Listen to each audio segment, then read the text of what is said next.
एक circle chapter का सबसे इंपॉर्टेंट एग्जांपल है, इतना इंपॉर्टेंट एग्जांपल है किसी बारे में बताऊं मैं, जब भी बोर्ड के पेपर होता है तो किसी ना किसी सेट में ये वाला क्वेश्चन दिया रहता है और ये बहुत इजी बताने वाला हूं। बस अभी पूरा वीडियो देखना, मैं एक एक लाइन बताऊंगा कैसे होता है, कभी नहीं बोलोगे आप, ठीक है ना। तो सबसे पहले हम लिखेंगे गिवन क्या है। गिवन में है कि ये टीपी और टी क्यू क्या है, टू टेंजेंट है, लिख दिया गिवन में, दो स्पर्शरेखा।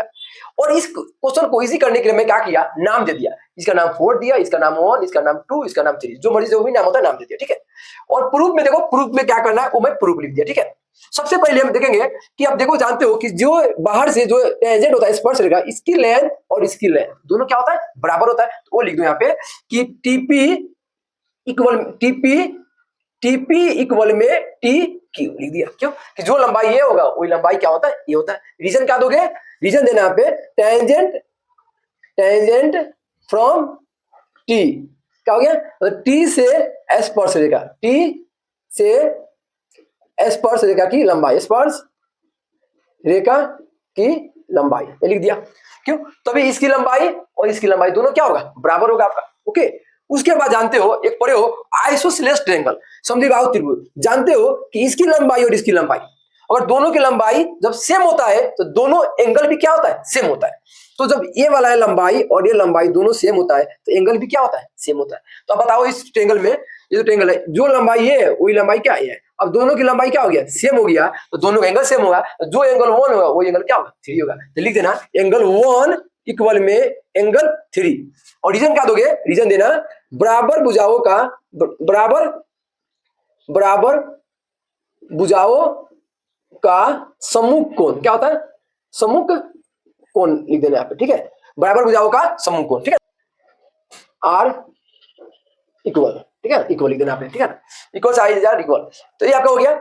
अब यहाँ पे देख लेना आप, अब एक ट्रायंगल बन गया। अब एक ट्रायंगल का सम क्या होता है, 180 डिग्री होता है। तो ये ट्रायंगल का नाम दे दिया मैं, बताओ यहाँ पे एंगल 4 है, यहाँ पर 1 है और यहाँ पर 3 है। अब तीनों का सम क्या हो गया, 180 डिग्री। तो आप लिख दो angle 4 plus angle 1 plus angle 3 equal में 180 डिग्री, ठीक है। इसके बाद देखना 4 को तो 4 कुछ मत करो, 4 का 4 रहने दो, 1 ये वाले एंगल को छेड़छाड़ मत करना, उसको ऐसे कैसे लिख दो, 1 का 1 प्लस 3 के इक्वल में क्या है 1, जहां पे 3 है वहां पे क्या लिख दो, एंगल 1। तो यहाँ पे लिख दिया एंगल 1 इक्वल में 180 डिग्री। ओके, अब देखो एंगल 4 और एक एंगल 1 और एक एंगल 1 कितना हो गया, 2 एंगल 1 इक्वल में 180 डिग्री। प्लस एंगल 4 को माइनस कर दो तो आपका कितना हो गया, 2 एंगल 1 इक्वल में 180 माइनस एंगल 4 हो गया। अब 2 इंटू में है जाएगा डिवाइड में, तो एंगल 1 इक्वल में हो गया 180 माइनस एंगल 4 और बाई क्या हो गया 2। अब एक जानते हो बाई पार्ट कर दो, a प्लस बी, ए के डिवाइड में 2 और b के डिवाइड में 2, बाई पार्ट कर देंगे। तो एंगल 1 इक्वल में 180 बाई 2 कर दिया, एक बार 2 को इसके नीचे में और 2 को इसके नीचे में, एंगल 4 बाई 2।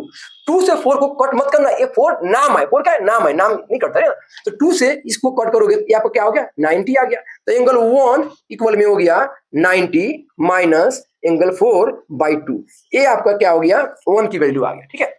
अब आगे देखो, अब यहाँ पर आप जानते हो जो भी सर्कल के अंदर में एक क्या होता है, टेंजेंट होता है, और सेंटर से जाता है कितना डिग्री बनता है, 90 डिग्री बनता है। तो वही काम देखो, इस सर्कल के सेंटर से जा रहा है यहाँ कितना हो रहा है, 90 डिग्री आ रहा है। तो एंगल का नाम क्या होगा, ओ पी टी, पूरे मिला के कितना बन गया 90 डिग्री, ओ पी टी।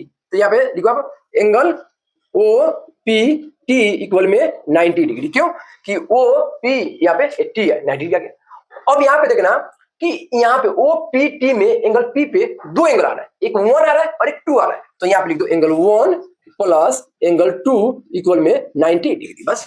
और 1 का वैल्यू यहाँ से पुट कर दो, क्या है बताओ, angle 90 minus angle 4 by 2 equal में 90, ठीक है।